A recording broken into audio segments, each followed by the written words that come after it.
નમસ્કાર. શક્તિ વાવાઝોડાનો નાદ મીડિયા માધ્યમોમાં અને બધી જ જગ્યાએ યુટ્યુબ પર સંભળાવી રહ્યા છે. આગાહીકારીઓ આગાહીકાર કરી રહ્યા છે અને આગાહીઓ દરેક વખતે બદલાઈ પણ રહી છે. અને આગાહીઓ વચ્ચે અમે કોઈ હવામાન શાસ્ત્રી નથી, અમે કોઈ જ્યોતિષ નથી કે ક્યારે શું થશે, પણ વિજ્ઞાન સાથે ટેકનોલોજી સાથે ચાલીએ છીએ તો એ ઉહાપોહ જે ઊભો થઈ રહ્યો છે એને પણ સમજવાની જરૂર છે. અમે ડરાવા નથી બેઠા, પણ જે સ્થિતિ છે એનાથી અવગત કરાવવા બેઠા છીએ. એમાં પણ કોઈ વિશેષણો અલગથી વપરાય તો અલગ વાત છે. તો શક્તિ વાવાઝોડું આ વર્ષનું પહેલું વાવાઝોડું અને એ વાવાઝોડું ગુજરાતને અસર કરી શકે છે તે સમાચાર છેલ્લા 48 કલાકથી 3 દિવસથી ચાલી રહ્યા છે. પણ હવે ખતરો ટળી શકે છે. હવે ટળશે ખતરો તો શું વરસાદનો ખતરો ટળી જશે? આઈએમડીના ઓફિશિયલ ચાર્જ જે છે 8 અને 9 તારીખના, જેમાં 8 તારીખે સમગ્ર ગુજરાતમાં વરસાદી માહોલ છવાયેલો રહેશે અને એમાં પણ ખાસ તો 8 ઓક્ટોબરે દેવભૂમિ દ્વારકા, જામનગર, પોરબંદર જિલ્લામાં ભારે વરસાદની આગાહી છે. આ સૌરાષ્ટ્રનો પટ્ટો થયો. દક્ષિણ ગુજરાતમાં સુરત, નવસારી, વલસાડ, દમણ, દાદરાનગર હવેલીમાં ભારે વરસાદની આગાહી છે. 9 ઓક્ટોબરે વલસાડ, દમણ, દાદરાનગર હવેલીમાં ભારે વરસાદની આગાહી છે અને મધ્ય ગુજરાત, ઉત્તર ગુજરાત, દક્ષિણ ગુજરાતમાં પણ હવાઈ અસર એટલે કે હવામાનનો જે પલટો છે 30 થી 40 કિલોમીટર પ્રતિ કલાકની ઝડપે પવન ફૂંકાઈ શકે. હવે આ બધી જ પરિસ્થિતિઓમાં ચિંતાનો વિષય એ છે કે કદાચ વરસાદ આવી પણ ગયો તો આજકાલ નેતાઓની ભાષણની જેમ ચોમાસું લંબાઈ રહ્યું છે. કાપણી સ્ટેજ પર આવેલા ખરીફ પાકોની શું સ્થિતિ છે? હવાઈથી માંડીને જમીની સર્વે થઈ રહ્યો છે. એમાં દક્ષિણ ગુજરાત, મધ્ય ગુજરાત બાકાત નથી, ઉત્તર ગુજરાત બાકાત નથી, સૌરાષ્ટ્ર અને કચ્છ પણ બાકાત નથી, અમરેલી, ભાવનગર સહિતના જિલ્લાઓ. તો વધુ એક જો વરસાદ આવે 15 ઓક્ટોબર પહેલા, 15 ઓક્ટોબર ટેકનિકલી એ ટર્મ્સ નક્કી કરવામાં આવી છે કે 15 ઓક્ટોબરે ચોમાસું વિધિવત રીતે બધી રીતે વિદાય લઈ લે. પણ એ પહેલા જે વરસાદ પડે છે ચિંતા તો ઊભી કરશે. અને જે જિલ્લાઓનો સમાવેશ થયો તે જિલ્લાઓમાં ખરીફ પાક પણ છે અને બાગાયતી પાક પણ છે. અને જો 40 થી 30-40 કિલોમીટર પ્રતિ કલાકની ઝડપે પવન ફૂંકાઈ શકે તો એની અસર નુકસાનીમાં અત્યારથી ગણી લેવી, જો ફૂંકાય તો. પણ એની શક્યતા કેટલી છે? આવતીકાલે ઓમાન તરફ વાવાઝોડું ફંટાશે, ફરી આવશે. ભૂતકાળમાં અમુક વાવાઝોડા આવ્યા, બધી તૈયારીઓ થઈ, પણ ઘણા વાવાઝોડામાં જે ડોપલર રડાર છે ભુજનું એ મેન્ટેનન્સમાં હતું. તો ઓફિશિયલી જે ભારતીય હવામાન વિભાગ છે તેની આગાહી પ્રમાણે જઈએ. અને બાકી વ્યક્તિગત આગાહીઓ થઈ રહી છે એમાં પણ ઘણી વખત વધારે સાચી પુરવાર થાય છે હવામાન વિભાગ કરતાં, તો એ પણ આંકલન થતા રહે. પણ ખરેખર આ વાવાઝોડાની સ્થિતિ શું છે તેના કારણે ગુજરાતના જે કોસ્ટલ બેલ્ટની વાત છે અથવા તો ઓવરઓલ ગુજરાતના કયા જિલ્લાઓ વરસાદના કારણે પ્રભાવિત થશે અથવા તો વાવાઝોડું વાઘાવ્યો જેવી પરિસ્થિતિમાં છે કે નહીં. એટી દેસાઈ આપણી સાથે જોડાશે, પૂર્વ હવામાન અધિકારી. દેસાઈ સાહેબ, વધુ એક વાવાઝોડાના ભણકારા મીડિયા માધ્યમોમાં તો ચાલે છે, પણ એની અસર ક્યાં અને કેટલી થશે ગુજરાતના સંદર્ભમાં આપ કઈ રીતે જોઈ રહ્યા છો? વર્તમાન સ્થિતિ છે અને છેલ્લા 48 કલાકથી જે સ્થિતિ બની રહી છે. હાલમાં અત્યારે આપણી પાસે 3 સિસ્ટમો પડેલી છે ભારત પર.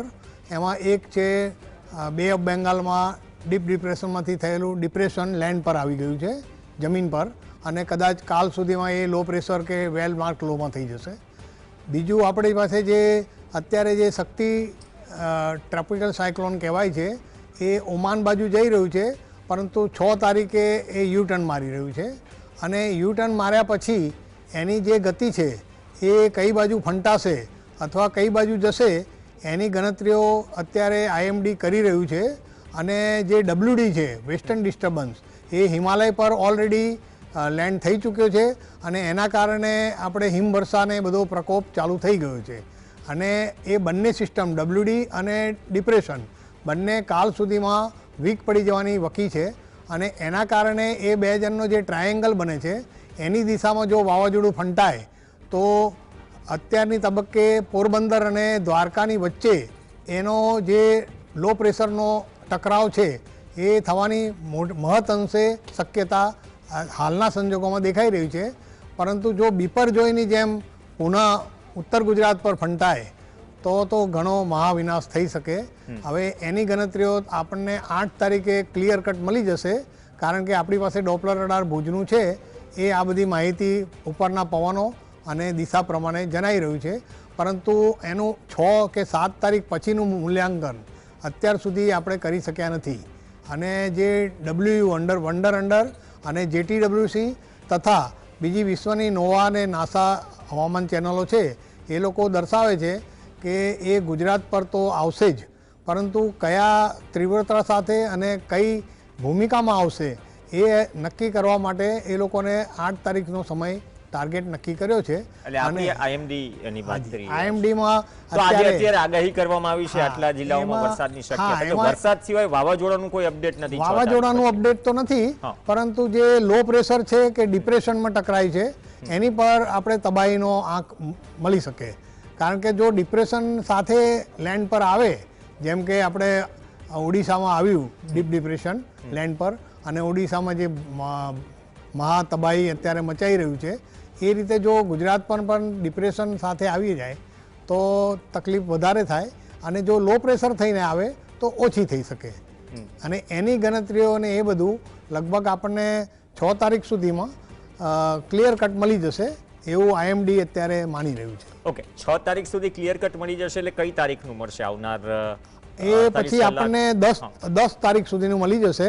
કારણ કે અત્યારે એમની પાસે જે વિન્ડ છે એ ડોપલર રડાર એક જ હોવાના કારણે આપણે માત્ર કચ્છના અને કચ્છથી 500 કિલોમીટરના વિન્ડ માપી શકીએ છીએ. અને બોમ્બેનું જે રડાર છે એ આપણને અત્યારના શક્તિ જે ટ્રોપિકલ સાયક્લોન છે એનાથી ઘણું દૂર દેખાઈ રહ્યું છે.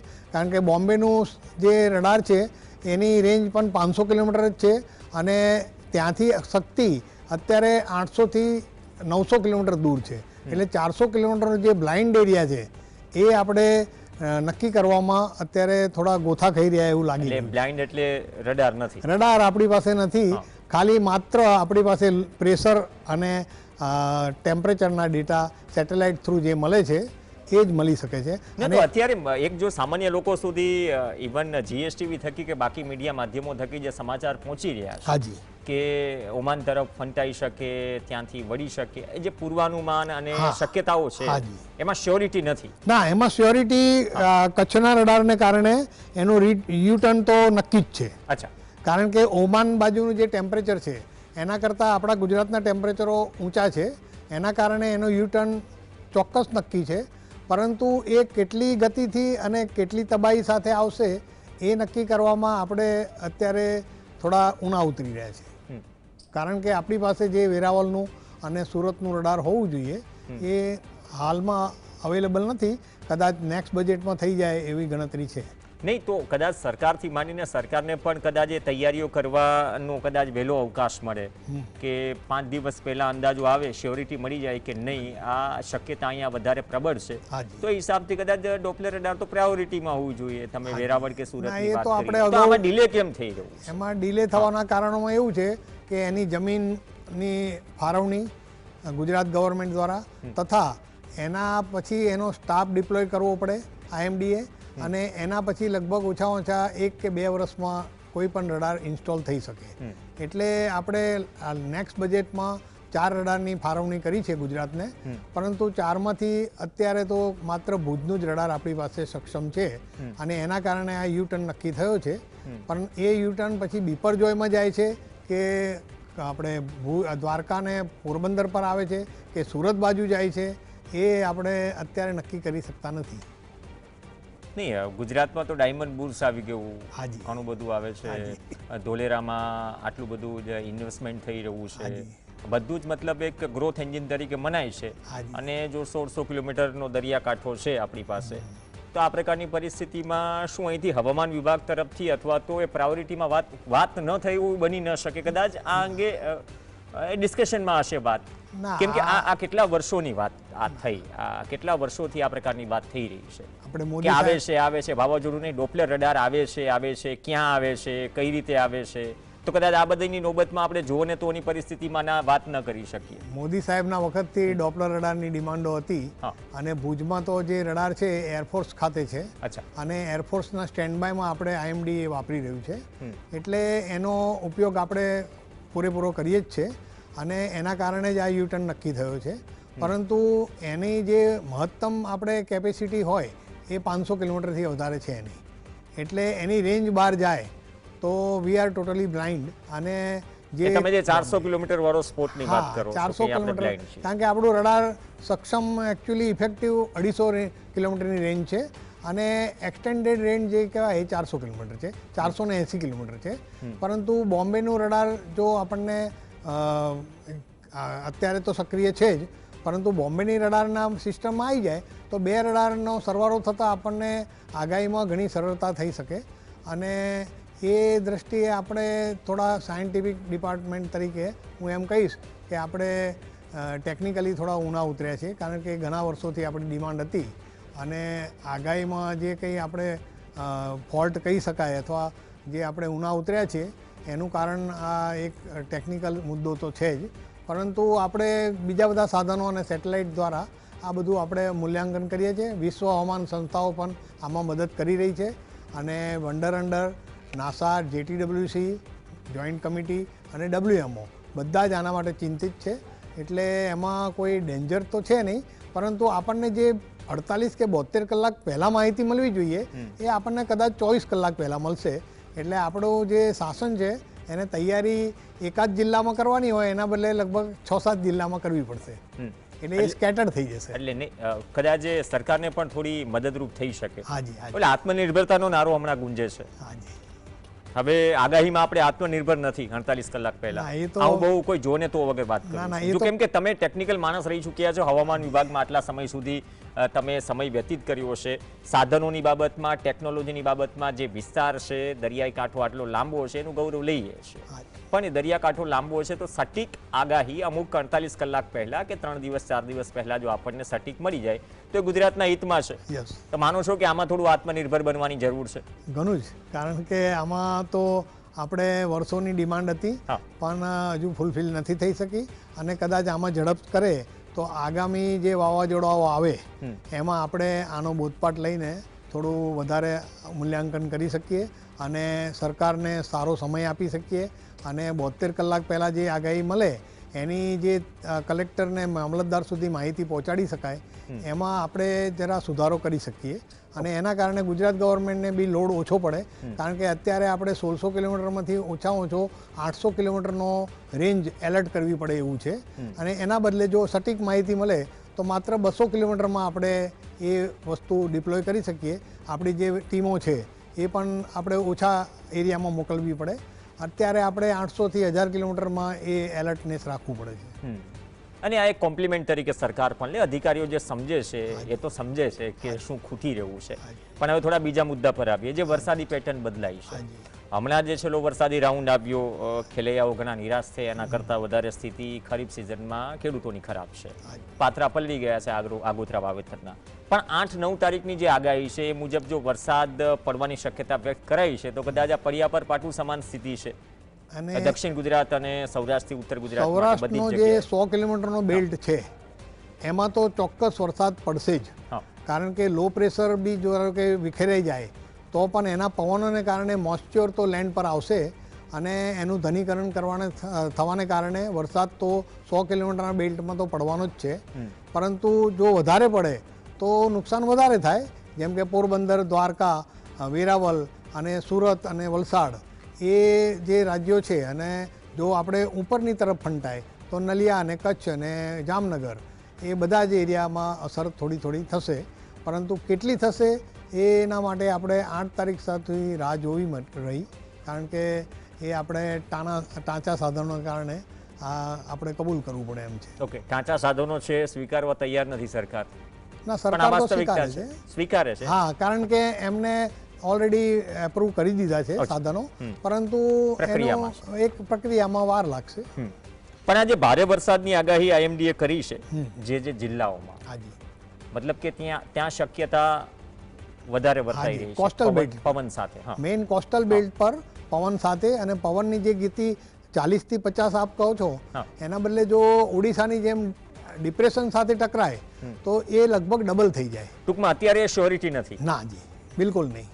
એટલે એ આપણને 6 તારીખે ખબર પડશે. એ 6 તારીખે યુટર્ન માર્યા પછી જ એની માહિતી બોમ્બેના રડારમાં પકડાય પછી સટીક માહિતી મળી શકે, કારણ કે એક જ રડારથી આપણે દિશા એની નક્કી નથી કરી શકતા. ઓકે, તો આજે 8-9 તારીખની આગાહી આપવામાં આવી છે કે 7 દિવસની આગાહી આપવામાં આવી છે, તો 6 તારીખે શું આગાહી બદલી જાય એવી પૂરી શક્યતા? આગાહીમાં તો દર 12 કલાકે આગાહી રિવાઇઝ થતી હોય છે, અપડેટ થતી હોય છે, અને દરરોજે દર 3 કલાકે જ્યારે સાયક્લોન બન્યું હોય ત્યારે દર 3 કલાકે એને અપડેશન થતું હોય છે. એટલે 24 કલાક એની પર વોચ તો હોય છે જ, પરંતુ જે આપણે સટીક વાત કહીએ છીએ કે એની તીવ્રતા, કારણ કે અત્યારે જે આગાહી કરવામાં આવી છે એ આપણે આનુષાંગિક કે ભાઈ આવવાનું તો છે જ, પણ કયા જિલ્લાઓમાં અને કેટલી તીવ્રતાથી આવવાનું છે એ આપણે ચોક્કસ કહી શકવાને અશક્તિમાન છીએ. ઓકે, તમારું શું અનુમાન કહે? તમે કીધું ને કે આવવાનું તો છે જ, હાજી, પણ દિશા કે જગ્યા નક્કી નથી અને તીવ્રતા નક્કી નથી. અત્યારે મારી પાસે જે અવેલેબલ માહિતી છે સેટેલાઇટ થ્રુ અને એ બધી IMDની બીજી વેબસાઇટો, વિશ્વની 6 હવામાન સંસ્થાનો હું અભ્યાસ કરું છું, એમાંની જે શક્યતાઓ છે એના પ્રમાણે WD વીક પડી રહ્યું છે, અને જે બે ઓફ બેંગાલની ડીપ ડિપ્રેશનની શક્યતા છે એ કદાચ લો પ્રેશરમાં કાલ સુધીમાં ફેરવાઈ જશે. એટલે એ બેની વીકનેસ હોવાથી એ બેના વચ્ચેના રૂટમાં આ સાયક્લોનનું રૂટ નક્કી થાય એવું લાગી રહ્યું છે, અને એના અનુસંધાનમાં પોરબંદરથી દ્વારકા વચ્ચે એનો ટકરાવ શક્ય છે, પણ કઈ તીવ્રતાથી અને કેટલી ગતિથી, કેટલા વરસાદ સાથે એ આપણે રાહ જોવી રહી. એટલે તમારું અનુમાન કહે છે કે પોરબંદર અને દ્વારકાની વચ્ચેની શક્યતા વધુ છે, કે એમાં કોઈ ફેરફાર થઈ શકે 6 તારીખે? એમાં 6 તારીખે રડારમાં આવશે, એટલે આપણે જે આ બધા પિક્ચરો બતાવીએ છીએ એના અનુસંધાનમાં લગભગ તો આ જ દિશામાં વધશે આગળ, અને એને વીક પડતા વાર લાગશે, પણ કેટલી વાર લાગશે અને ટેમ્પરેચરો કેટલા છે એ બધા દિવસના અભ્યાસ કરવા પડશે 5 અને 6 તારીખના, અને એ પ્રમાણે આપણે એની પૂર્વાનુમાન અપડેટ કરી શકીશું. ઓકે, આ જરા પિક્ચર્સ ફૂલ ફ્રેમ લઈ લો તો કદાચ તમે વધારે બેટર રીતે સમજાવી શકો. અને લાસ્ટ અપડેટ હવે આ આપણે ગઈકાલનું પિક્ચર છે, એમાં 78 km/h વિન્ડ આ જગ્યાએ છે, બરાબર. એ જ પ્રમાણે આ વંડર અંડરનું પિક્ચર છે, એમાં એ લોકોએ સૌથી પહેલાં સાયક્લોનની ડિક્લેરેશન કરી દીધું હતું વિશ્વ હવામાન સંસ્થાએ. આ આપણું IMDનું પિક્ચર છે, એમાં 3 સિસ્ટમ બતાવેલી છે. એમાં જે આપણે જે સાયક્લોનિક સર્ક્યુલેશન ઉપર બતાવ્યું WDનું છે, અને બે ઓફ બેંગાલનું હતું એ આપણે વીક પડી રહ્યું છે, અને જે આપણી અત્યારે શક્તિ છે એ આ આપણે બતાવી રહ્યું છે.